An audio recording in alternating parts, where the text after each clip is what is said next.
The setting is Las Vegas, Nevada. It is the 23rd of June, 2013. It is just out after 11:40 a.m. local time, and Reed Duke and Brian Demars are already underway. Reed suspended search for tomorrow on turn 1, so he's going to get some ramp going here on his turn 3. Arcbound Worker for you not a big fan of this card, are you? Of the Worker, not a huge fan, but it certainly is part of an archetype here, and it looks like there's a good amount of artifacts already entering the battlefield as the Pockersite falls up for Brian Demars. So it's definitely the piece of a puzzle. On its own, it's not particularly impressive, but you know, when you combine it with cards like Mirror Enforcer or Frogmite, it starts to look a lot better. Third land for Reed Duke is a Plains, so he is on all three of his colors he can have for the moment. Get those deck lists in a minute, and we'll tell you what we have. Land number 4 for Reed Duke. He taps 3 of them, and that's Kira Great Glass Spinner. A very shiny one too. It's blinding me at the moment. Well, that's what happens when you try to target something. You get glared off. Yeah, I guess so. All right, a Pockersite comes in. That's interesting. So he's looking, Brian's just saying, look, I'm ready to suspend this thing. Let's get this thing into a much bigger mode. And Reed turns down that opportunity. He'll take 1. That's not such a big deal. No. And there's a stinger. All right, so we can see that Brian developing the deck that he's drafted. Heavy artifacts so far. Blue-white artifacts has been an archetype. Yeah, we saw Sam Black draft a different version of it than this. This looks like a much more aggressive one, but he's a little bit short on lands. I do see he has a Mirror Enforcer in hand. He's 1 mana away from being able to cast that or another artifact. Pockersite comes in, another damage to Reed Duke, takes him to 17. Fortunately, Brian just has to pass a turn at this point. Both players sitting at 8 and 2. Now, both of them, of course, looking for as high a finish as they could possibly get. So, Petals of Insight for Reed Duke. He says, yeah, I'll take these 3. Yeah. Island for his 6th land. Ooh. And just passes. There's a mountain for Brian Demars. And I think that he has does he have Plains in his hand too? No, but he's got an Electrolyze. There's a Doesn't do Pockersite. much now. All right, Reed says, all right, I'm a little tired of taking the Pockersite damage, so let's block it, send it into suspend. And there's a Fairy Mechanist for Brian Demars. You can look at the top 3 cards of his library. He can reveal one of them if it's an artifact, put it in his hand. Wow, Esperzoa. Esperzoa seems like a pretty good one to reveal and put into your hand. Another great use for an Arcbound Worker. Again, part of a bigger whole here. There's some cards that are just good on their own. There's some cards that are good as part of a machine. That's right, and very, very much part of the machine for the Worker. But right now, Brian Demars is in a pretty nice position as even though Reed's drawn a ton of cards and you'd feel like he would be ahead at this point, he still has only managed to make Kira Great Glass Spinner. And if Reed doesn't mount some amount of pressure here, here's Thirst for Knowledge. So again, no pressure from Reed Duke here. Brian Demars can actually just start returning that Fairy Mechanist to his hand and replaying it every turn and just getting huge amounts of advantage off of it. Now, he's still going to want to find some lands, but it's a pretty good spot for him. He also can cast that Mirror Enforcer coming up next turn if he wants. And start applying the pressure himself.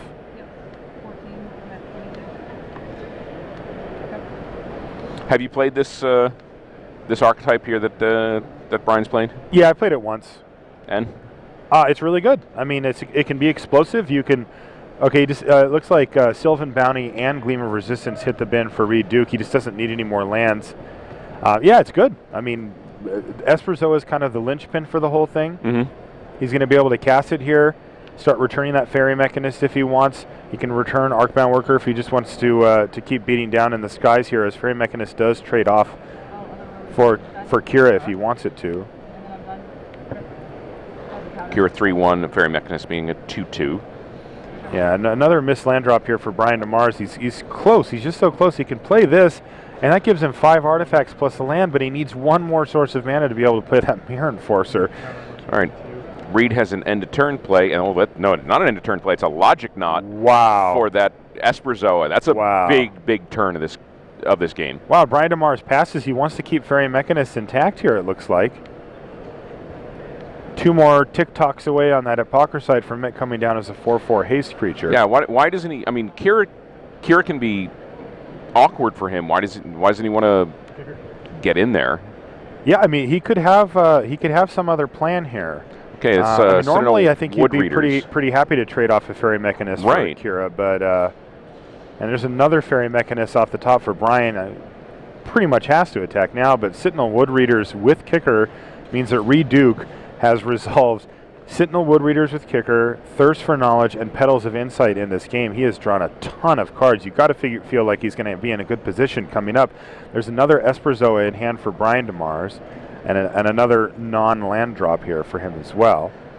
He's got a Fairy Mechanist that he can run out there and just kind of keep the chain going as he's drawn a fair bit of cards as well. And there it is, Fairy Mechanist, reveal, land, Ooh, bone there's splitter. A bone splitter though. Now he can't cast it this turn, and he just passes the turn back again. All right. Very conservative line of play from Brian Demars. Life total stand at 20 for him and 17 for Reed Duke. But I wouldn't call Reed's side of the board too pressure filled either. Not at all. Brian Demars is sitting at 20 and under no threat, and there's another Petals of Insight. Apparently, Reed Duke is content to just simply draw cards all game. If he was under any pressure whatsoever, he'd actually be forced to commit some things to the board. I see he's got an Eternal Witness in his hand too, so there could be even more card draw. He's gonna deck himself. He's gonna keep those 3.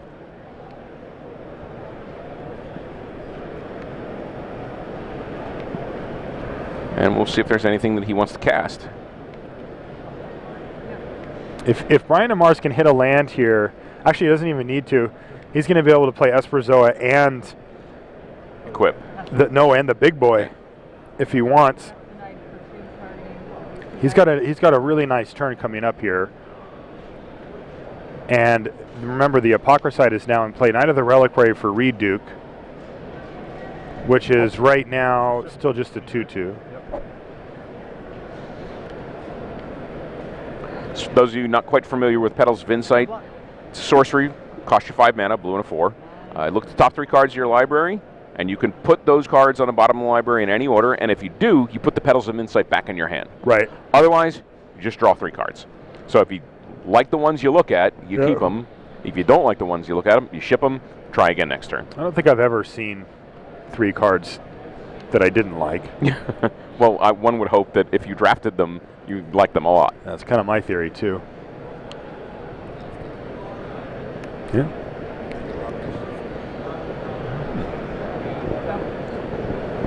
All right, there's another Arcbound Worker. There's the Bone Splitter. All right, 1, 2, 3, 4, 5, 6, 7, and there it is, the free Mirror Enforcer. Finally, it's nice. It's pretty good here. Well, it's a sizable body. Does Reed have anything on his deck list he's gonna go search up with that Knight of the Reliquary? We can take a look at that. I mean, he's already got 2 Vivids in play. There are a few things you can do in this format with non-basic lands, Academy Ruins and such, but looks like Reed Duke. Only non-basics he has are the 3 Vivid Meadows. We do see, looking down at his deck list, we do see this. He's playing a mountain for the Tribal Flames that he has. Okay. He must have just needed a removal spell. It doesn't look like he has much. All right, so finally the Fairy Mechanists are going to start coming in there. I don't know why they weren't coming in before. But Reed is going to block like such. Apocryphite gets blocked by the Wood Readers, and the Arcbound gets blocked by Kira. Is this a Shrapnel Blast? It is indeed a Shrapnel Blast. All right, he's going to Shrapnel Blast, targeting Reed Duke. He's going to modular the counter over to the Stinger, and that's a pretty nice play here. for Brian Demars, it's going to take down both Kira Gray Glass Spinner and the Sentinel Wood Readers, and no real loss on Brian Demars' side. And oh, by the way, 5 to your face. Right, and this is going to kill the Stinger, but he gets to move the counters over, so it's just not really a big downside here. Okay, big board swingy play from Brian Demars. Reed Duke drops to 8 after the attack. He still has like 7 cards in his hand. And only the Knight of the Reliquary in play. Again, there's no really big board sweepers in this format. No, there's that double red, but that's not going to come into play here. There's really just not much. There's no straight up destroy all creature effects. Yeah. Brian Demars making the most of sort of weak land draw, but his hand, since he didn't have so many lands, his hand was full of business. Yep. Business indeed. Okay, and remember, he's still got that Bone Splitter, so next turn, if he wants, he can equip that up to one of those fairy mechanists and start flying over. We see Reed Duke fanning out his graveyard here, a sign of an eternal witness to come soon. Well, he can't cast it, can he? Because he's only got one counter. He's got a counter up there. Okay, he needs 2 green for that, though. Well, he's got a forest on the bottom there. Oh, there, down underneath that plains. There we go. He's got something else first here, though. Let's see what he's got. This is going to be a Bound in Silence on the Apocryphite. Okay, so 1 4/4 down.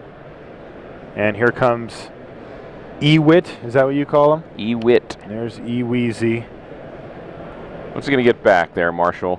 Probably... Oh, wow, Sylvan Bounty. All right, Reed Duke has a plan here. His plan is not die. Yeah. He's drawn so many cards this game, but he just doesn't have enough action spells. I mean, 2 Petals, Sentinel Wood Readers with Kicker. Even more, and for some reason, hasn't been able to mount any pressure or any defense. I mean, of all those cards, none of them affected the board except for 1, and it was just a lowly Sentinel Wood Readers at 1/4 on the ground. Do you think players sometimes when they're drafting get a little seduced about drawing too many, having too many card draw effects? I think normal humans do, yeah. I don't think Reed Duke does, but I've done it. Yeah, you have to find that balance. Yep. There's the Bone Splitter going on to one of the fairy mechanists as predicted. So the worker's a 3/3. He's got 6 power in the air. He's got 7 power on the ground. Remember, the Knight of Reliquary can sacrifice one of these forests or plains to become a 3/3 even after blocking. So that's a potential factor here. But geez, yeah, there's a lot of damage coming Reed Duke's way. He's only got 2 mana available. Eternal Witness is going to have to get pressed into chump blocking duty. Reed Duke sitting at a very precarious 8 life total. Yeah, he's very likely to take 6 in the air here.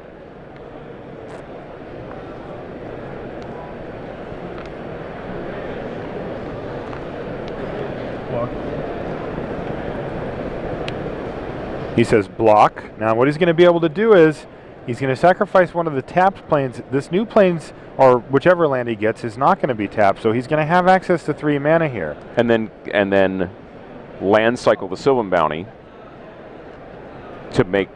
Well, that would just get him another land in his hand, though. Right. He needs him in the graveyard, so let's see what he's got here. Is that erratic mutation? Looks like. All right, gamble. So he's got to flip over cards here and hope that he hits something with a converted mana cost 2 or higher. If he doesn't, he's going to be dead, although it looks like he might just be dead anyway. Yeah, Shrapnel Blast number 2. He's just, doesn't even bother. It ends up countering that, and Brian Demars dies. Brian Demars takes game 1 from Reed Duke. And we'll be back with them momentarily. You see them shuffling from over top. If we might get a sneak peek over into our other feature match on camera. So, like we said, there we go. And we are looking at... Well, we're looking at Life from the Lone Penumbra Spider, a Death Rattle, and another Knight of the Reliquary from player left. as there's Melissa Detora on the right, and she had just played Tide Hollow Sculler. a Sculler, so she's deciding what she wants to take away from Jonathan Woodward here. Melissa up 1-0 in this match. We are just at the start of game 2. Both players, 2 lands in play. Melissa going a little in the tank. The Penumbra Spider is uncomfortable once it gets into play. Sure. Knight of the Reliquary is also pretty spicy, but how about the removal spell there? Yeah, the Death Rattle can kill the Tide Hollow Sculler eventually, so he'll be able to get back whatever she takes if she doesn't take the Death Rattle. But if she wants to buy a bunch of time, then she can. All right, so she's just going to take the Knight of the Reliquary. That's the most obvious turn 3 play for Jonathan Woodward, and he had the mana for it and everything. So Death Rattle at some point can kill that Tide Hollow Sculler, but it's going to be a while. He just drew a Blight Speaker, and he just plays it. She knows his whole entire hand.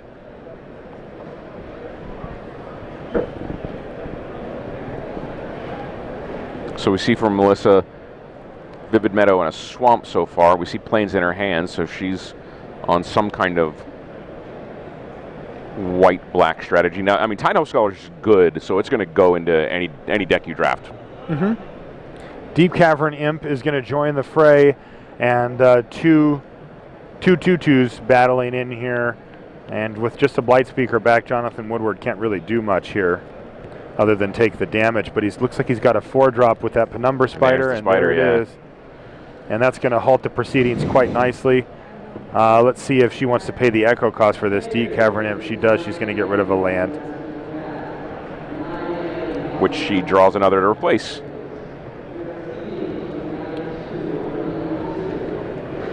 Yeah, Penumbra Spider is one of those cards that seems mediocre on the surface. I know, when you first read it, you're like, oh, whatever, another one? Yeah. It's not mediocre. It gets shrugs, but then when it's one of those when you play it, you see how good it is. Yeah, it's just unstoppable. The first time I played it, I was like, wow. I had to read it like 3 times. I was like, you serious? Like, I don't have to pay anything or do anything? Right. Giant Spider Plus. Well, I'm really fond of passive action cards. Cards that once you're beyond the initial investment, you don't really need to do anything. So you don't have to pay mana for that to get that extra spider. Yeah. And yeah, that's nice. Looks like a Marsh Flitter here for Melissa Detora. If we were on Magic Online, those would be foil tokens, but here in real life. Those are pretty nasty looking goblins though on those tokens. Yeah. Jeez. Well, I mean, Black Goblin should be nasty looking. It should be nice, yeah, you're completely correct there. Though she has no attacks there, and she really doesn't have any attacks still. Well, I mean, if she's playing a Goblin Rogue kind of thing here, that Penumbra Spider is just going to do huge amounts of work in blunting any attacks. Okay, we're back to our original game. Maybe we'll see a little bit more of Jonathan Woodward and Melissa Detora later. We are into Brian Demars on your right. Reed Duke, who has just suspended the Aaron Ephemeron. He found a threat. Yeah. Although it's not going to be here for a while. Wow. Speaking of threats, Arcbound Worker, Bone Splitter, take 3, thank you. Also 2 artifacts on the board for any type of shenanigans upcoming. It looks like Demars is 1 land away from landing an Esperzoa here. If he can hit that land drop, I think he's got an island in his hand. Yeah, there it is. He's got the island, so next turn he's going to get to apply serious pressure to Reed Duke, who has 3 of his 4 colors. He's got his splash red here. No white yet. I don't know if he has it in hand, but he doesn't have any on the board yet. Here comes the Esperzoa. Yeah, I do see that Reed Duke has a Bound in Silence in hand, and that's very awkward against an Esperzoa. Yeah. Of course, Esperzoa could return itself if it wanted to. That's what I mean. Like, no matter what you put it on, if it's an artifact, you can bring it back. Yeah, we'll just knock that thing off of there. You see Reed Duke go into hand-on-forehead mode for a minute there, so he's really in the tank here about what he needs to do at this moment. He's going to respond to it. He's going to Erratic Mutation here. It's going to hit the first spell. It's another Erratic Mutation. That's enough to kill it. And that means that the modular isn't going to happen. Right. But he does still have Esperzoa with with Bone Splitter, which is like not too shabby. Yeah. I mean, he can recast it for 1, just needing to recast something. There's Thirst for Knowledge from Digging Reed deep. Duke. Now remember, Brian Demars is on this red-blue artifact plan. He's shown us 2 shrapnel blasts already. Yes. I mean, and you gotta, when you're Reed Duke, you gotta think, man, my life total is less than 20 already. Like Reed's probably considering that his life total is at 12 right now. Virtual 12. Yeah. And he's not going to let himself get below 5 if he can help it. All right, there's a Mole Drifter. Yeah. And he's already got the land drop here, though, so. Recast and equip. Yeah, hit you for 6. That's hard to remember. If Reed Duke was at 12, then he just took half of his life total. Now, Reed happens to actually be now at 11. 17 and now down to 11, but I mean, shrapnel blasts make short work of your opponent once you get him in that range. And Ephemeron is still 1 turn away from coming onto the battlefield. When you're facing this kind of pressure, it just feels like it takes forever. Yeah. When you've got a good grip on the game, you're just kind of like, yeah, I'll see you when you get there, Ephemeron. I'll meet you there. Yeah. No problem. But again, Reed Duke's deck is faced with the same issue where he has spells that are high quality, but they don't affect the board. Is that double Shrapnel Blast in Brian Demars' hand? I see the Mole Drifter. I can't quite tell, but we'll probably find out shortly. All right, there it is, Bound in Silence. This is a pure tempo play from Reed Duke. He's forcing Brian Demars to just pick up his Esperzoa to knock off Bound in Silence and prevent Reed from taking a hit this turn. Oh, there's sudden shock. This is, again, what we were just talking about. He's trying to keep his life total high enough here, and he's willing to throw away cards to do it, because once he gets the Ephemeron down, he can trade it off for the Esperzoa. All right, so Brian Demars now rethinking how he wants to go about things, and he just comes back with the Esperzoa, equips it up. Yeah. There you go. I mean, against a deck that didn't have a bunch of shrapnel blasts, Reed could even take another hit and go to 5 here and just be like, well, I'm going to have Aaron Ephemeron next turn, and I'll develop my board out, and we can actually get somewhere, but he just can't afford it. Well, there's Kira, great glass spinner. And Eternal Witness. So he's going to get back. He got Skyreach Manta back. That's a card that he discarded from Thirst. And he's got another 4/4 potentially the next turn. And let's see what Brian Demars can come up with here to try to get Reed down. He hits that. Ooh, he hits that second red.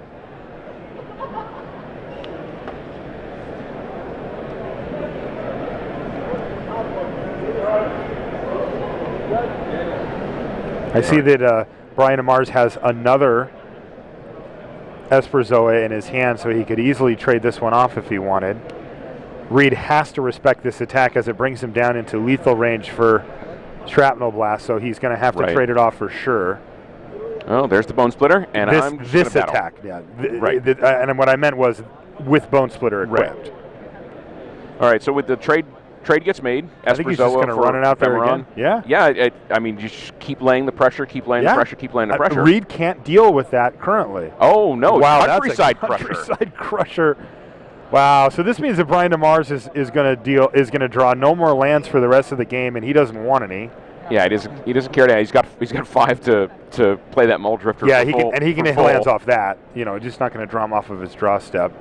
Oh, here comes Kira battling. Yeah, she's not blocking, so. Reed Duke, quite game.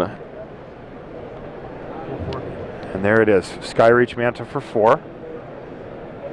And he's got another play, a Search for Tomorrow. Search for Tomorrow, that's fine. Drops a Vivid Land. So cards have gotten played, haven't significantly improved Reed Duke's board state. Mm-hmm. All right, so we're going to be revealing. Another Mole Drifter. Nice synergistic draft for Brian Demars. He's got, I mean, hey, Mole Drifter synergizes with anything. But he can, I mean, I think he could run out Mole Drifter here if he wanted, but that thing trades off for Kira. Instead, he could just replay his Esperzoa, and I mean, he needs to start getting things through that Manta, right? So he's going to have to power through that a bit. He's hoping to get his Countryside Crusher huge, so that it can battle through those things as well. He needs to get it up to like a 5/5. Right. So there in his hand we see. He's not going to wait. Yeah, he's just like, look, I'm just going to, because what he needs to start doing is getting through, and right now the Manta's the only thing that can trade. Reed Duke can chump block. He can do that, but right now Brian Demars says, look, I need to get rid of the Manta, and then my Esperzoa will be pseudo-lethal. We think that he's got that shrapnel blast in hand, and so one hit with an equipped Esperzoa would put him in range. And Reed Duke, he's like, I'm going to block. I'm going to chump block here. Okay, there's the Esperzoa. And are we going to move? There it is. Move that over. It doesn't really matter, though, because he's got to pick it up anyway. And as you saw that pause, he realized that, but he's like, whatever. Yeah, whatever. There's not a big reason not to do it either. Right. You said that Brian has a sudden shock in hand as well? I'm pretty sure he drew a sudden shock. Okay. So that's just. And we know he's got 2 Mull Drifters. Yeah. Reed Duke, no pressure on Brian Demars whatsoever. Brian looking to be in a really great state to win 2-0 against Reed Duke here. And again, Reed is still in the position we've seen him in the whole time where doesn't have much pressure going, and even if he had a Countryside Crusher reveals a worker. Even if he had some draw spells, they just don't affect the board, and Brian Demars is applying too much pressure currently.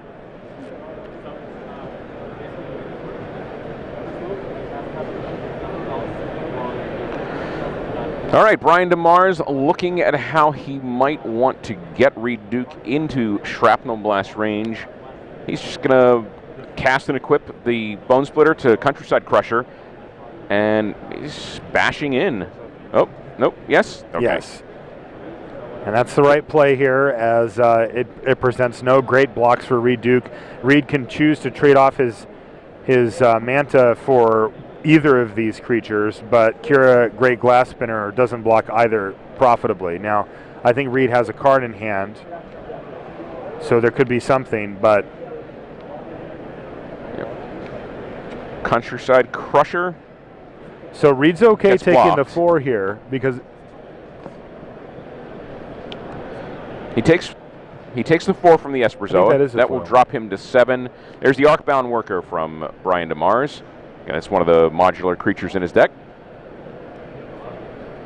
It's also something that he can pick up with his Esperzoa pretty easily here. Okay, Search for Tomorrow comes off of Suspend. So that's going to give Reed Duke the value of getting more mana and taking a non-business card out of his deck. Yeah. Improves his ability to draw something. I mean, even if he neutralizes Brian's board, he really has no pressure of his own. No, and another thing to consider is if Brian Demars does have Sudden Shock and Shrapnel Blast, then he can Sudden Shock end step and then Shrapnel Blast on his turn and just even with the Esperzoa trigger on the stack and just kill Reed Duke. Now, Brian has to be careful though, because Reed could have Logic Knot here, and he doesn't want to get got. Now, the Shrapnel Blast can get countered. The Sudden Shock cannot. Right. So it kind of depends how the sequencing would go for that. But even then, he's got the board right now. Yeah, and again, he wants to attack in for 4 here. And we'll see if Reed decides to block.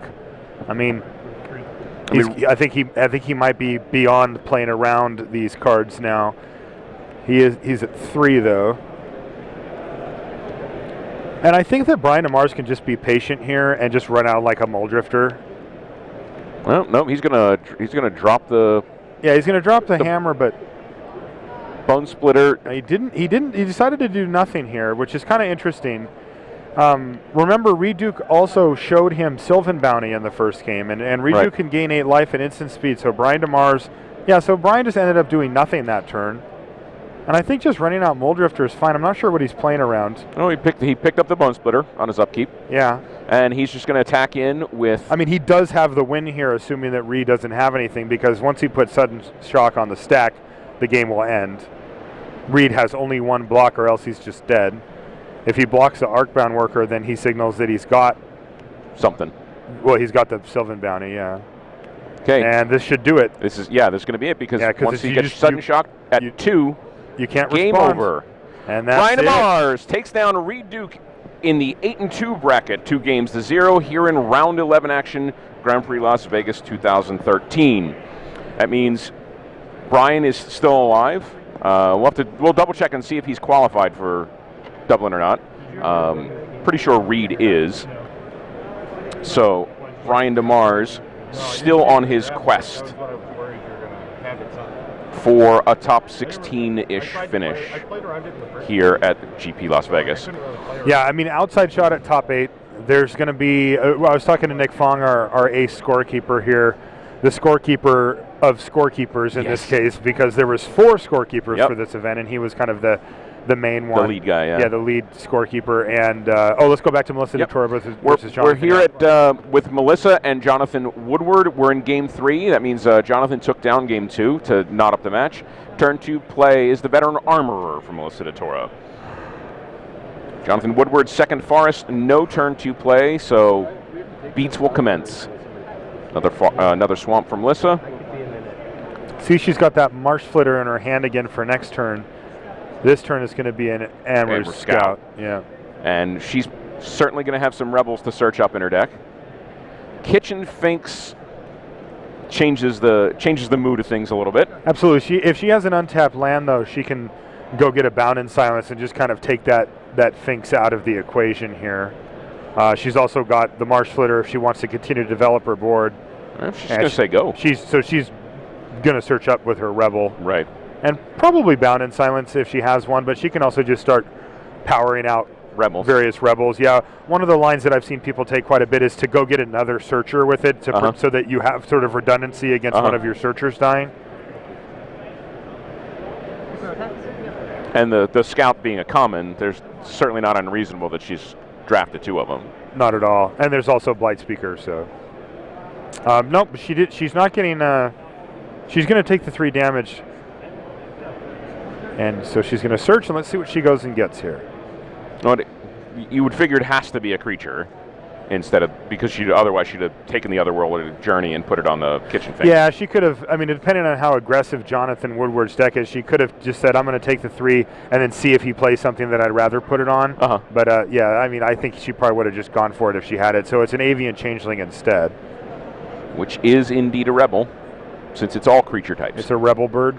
It's a rebel bird. It's human bird. Rebel bird, jellyfish. Human. And she's just gonna berserker. She's just gonna crack back for 6, and then Divinity of Pride. Wow, that is coming right off the top rope from Melissa Detora. Divinity of Pride is a 4/4 flyer with lifelink, and if your life total is over 25, it gets an additional +4/+4. You know what format that card gets played in? I do know what format that gets played in. I can guess by the way your enthusiasm. All right, there's a Wrathy Trapper, though. That's going to help contain the Divinity of Pride. And he also played a Knight of the Reliquary this turn. So really solid turn for Jonathan Woodward, looking to keep himself in good shape. I wonder if he regrets that attack with the Kitchen Finks the turn before. He ended up taking 6 damage as a result of it. And he would have taken only 2 had he not attacked. And all of a sudden, he's under a ton of pressure from Melissa Detora. But he is looking to stabilize here. That Trapper, again, is going to be able to keep something at bay. Probably the Divinity of Pride, well, except it's not going to be able to tap it down this turn. Nope.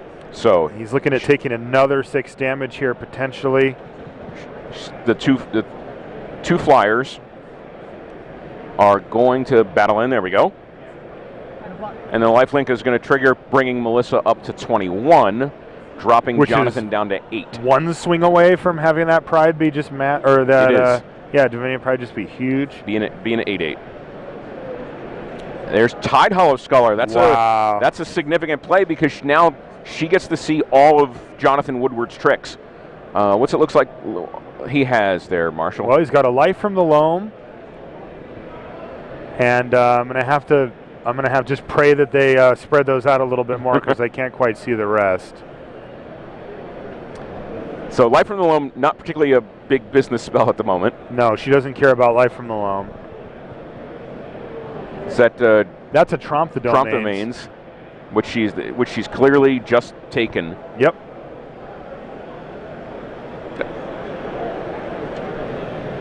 All right, we'll see what else was in Jonathan Woodward's hand.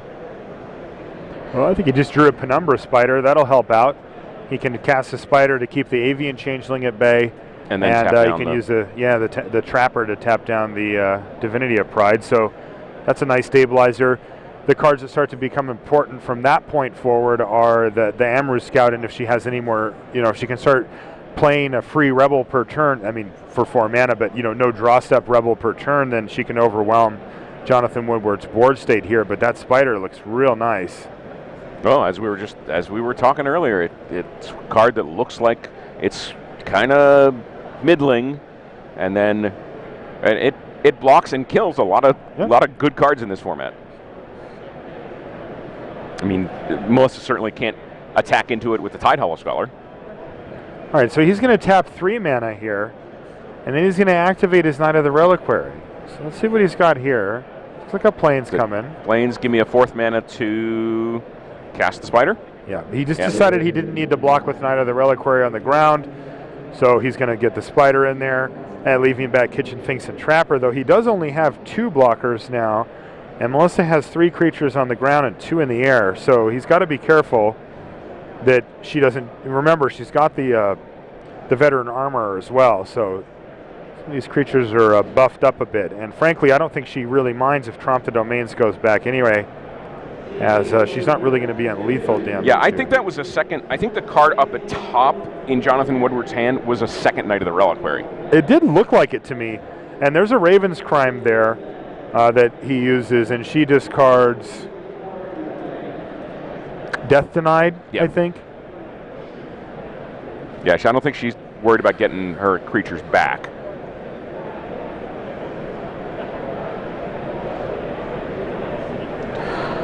All right, let's see what line Melissa Detora takes here.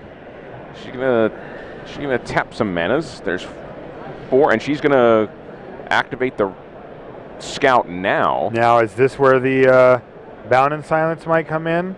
So, ooh, that's one in her hand. Get that spider locked up. Get that spider locked. Yep. Smash that spider. She just found a rolled-up magazine in her library there, and all of a sudden that spider's laying flat, not going to do anything. Jonathan's going to tap down the Divinity of Pride, but she's going to get in.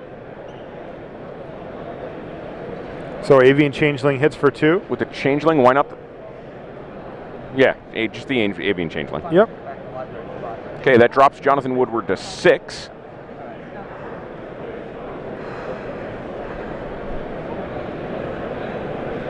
And it's certainly possible that she's playing something like Absorb Weiss or some Siphon Life. Yeah. Kind of Siphon Soul. Yeah. Drain spells. And you're right, it is the second Knight of the Reliquary, Sheldon, so he's got a couple of sweet rares, but Knight of the Reliquary is a nice little engine to get going later in the game, but when you're under a lot of pressure, I mean, it's a nice blocker on the ground, but he's got to do something about that Avian Changeling soon.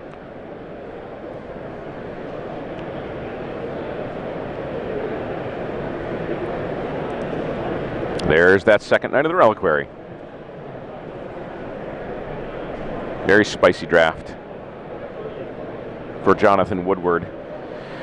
He's going to sack one of his lands, making the choice. I can get rid of this forest. That makes both of his Knights of the Reliquary 4/4s. And he replaces the forest with a forest. Again, no Sajiri step action coming. No, nothing too deep. There's a couple lands you can get that are pretty interesting, but they're not that great, and he doesn't have them. Well, again, it becomes sort of deck filtering here, as well as being able to make your Knights larger. Yeah, it adds up. He does have a Dakmor Salvage, 2 Terramorphic Expanse, and a Vivid Mar, so he's not without a non-basics, but for now he'd rather just have the mana.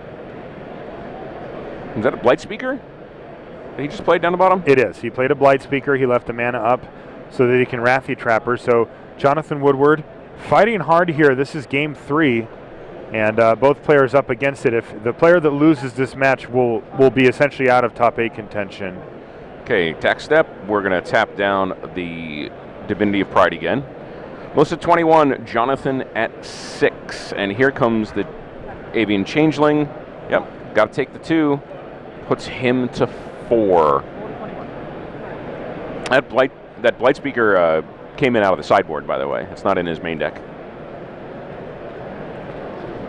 Interesting. So she's going to cast Marsh Flitter. Yeah, she said that in her hand for a while, and it is finally time to cast it. And yeah, you can't blame her here.